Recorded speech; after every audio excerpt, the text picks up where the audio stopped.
What are ZigBee and Z-Wave smart home products? zigbee-zwave. As you research new smart home products to put in your home of the future, you'll come across a lot of terms and categories that seem completely foreign.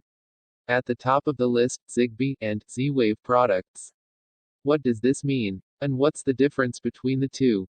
ZigBee and Z-Wave are how your smart home gadgets communicate with their hubs. ZigBee and Z-Wave are the two wireless protocols that pretty much all hub-based smart home products use.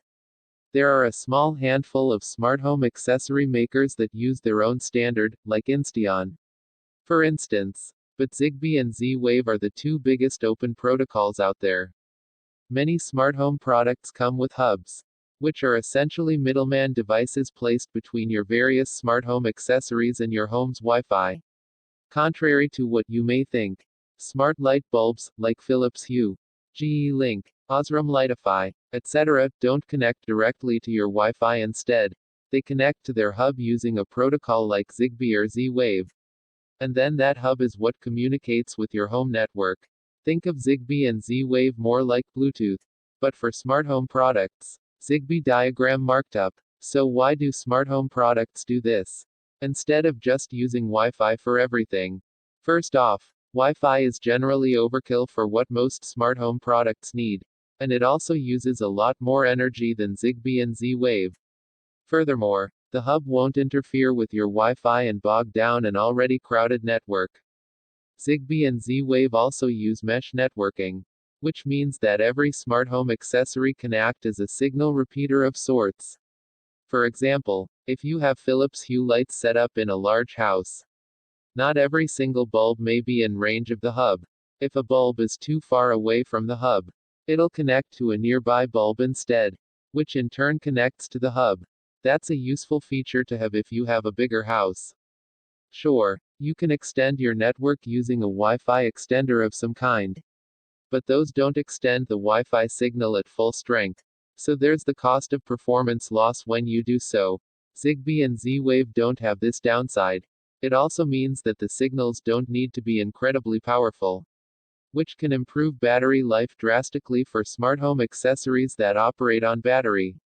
Like door sensors, not every product uses a protocol like ZigBee and Z-Wave. Of course, some use plain old Wi-Fi, especially single products that don't have different accessories connecting to it.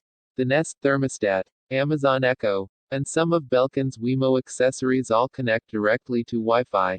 For example, there's no hub to mess with, so they connect right to your network. Some products use Bluetooth, too, but it isn't quite as popular. So basically, ZigBee and Z-Wave are the biggest standards that you'll run across. And any smartphone product with a hub probably uses ZigBee or Z-Wave to communicate with its devices. ZigBee and Z-Wave allow for better compatibility across products. So, since ZigBee and Z-Wave are standards in the smart home world, does this mean that you can connect two ZigBee or Z-Wave products together with ease? Not necessarily, but in many cases, you can. First of all, while both protocols are fairly similar, they don't work with each other. So you can't connect a ZigBee product to a Z-Wave product, unless the hub supports both ZigBee and Z-Wave, like the Wink hub.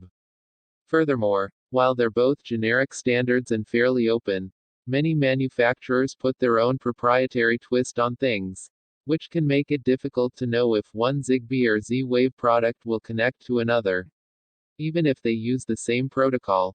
Screenshot point 1. For instance, Philips Hue uses ZigBee, but connecting third-party ZigBee-supported bulbs to the Hue's hub can be a chore, depending on what bulb it is.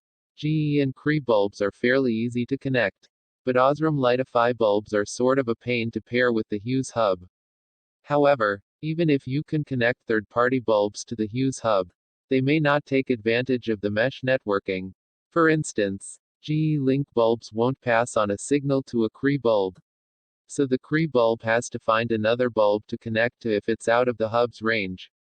Wink, on the other hand, has partnered with all sorts of companies to allow third-party accessories to connect to the Wink hub without needing individual hubs.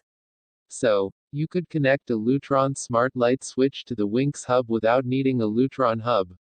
If you're curious about whether or not a specific product will work with another third-party product, like connecting a third-party bulb to a Philips Hue hub or connecting third-party accessories to a SmartThings hub, you can usually check with the manufacturer and see if it's compatible. However, this chart provides a huge list of Z-Wave products and which hubs they'll work with. SmartThings also has its own compatibility list. Keep in mind, though, that even if you connect third-party accessories to a third-party hub, like connecting Philips Hue bulbs to a SmartThings hub, this really only allows you to control the bulbs from within the SmartThings app. You'll still need to have the original Hue hub. This isn't the case for everything. But don't be surprised if you end up with a few hubs even after connecting everything together.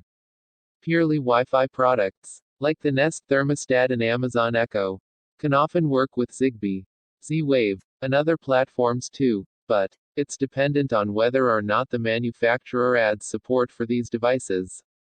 Open protocols or not, Smarthome is still confusing. If you have just a few smart home products set up in your house, it's probably not too complex, and everything makes sense. You might have a Nest thermostat, Amazon Echo, Philips Hue, and a MyQ garage door opener.